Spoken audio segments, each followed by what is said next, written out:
Arwakini machiegni migago nyinga Milton Ochieng Awuor.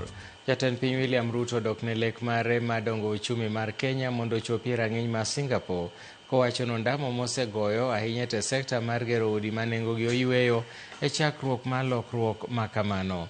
Koloso kod jotendo mag kor gwenge e kaunti ma Nyeri, jatend piny nokiro oko weche mag jogo manyiero chendo mage kolieko ni lokruok osechakore kendo neno e gwenge mopogore opogore pacho ka. Ruto nosingo ne jotend kor gwenge ni yiero ma higa 2027 en mano ma nyaka giti matek mondo mi gikaw telo kuom thuolo machielo.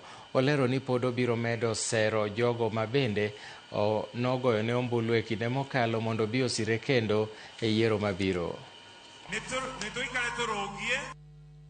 Program ya 4 inatupatia nafasi ya ndio Waswahili wakasema ukiona vyaelea kuna watu wameketi chini wakaunda.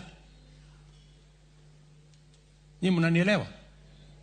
Nikaketi chini na yeye akaniambia, Bwana Rais, unajua Singapore wakati tulianza mambo ya affordable housing hata watu tulikuwa tunawalazimisha. Mtu wako na nguruwe yake na mfuko yake hapo ya pombe, tunamwambia nyumba yako iko ghorofa ya 26. Sasa anaanza kushangaa, sasa hii ghorofa lift nitaweka nguruwe, nitaweka hii pombe ama nitafanya nini? Today that country has changed. Na mimi nataka niwaeleze hii Kenya kwa mapenzi ya Mungu tutabadilisha. Tutabadilisha.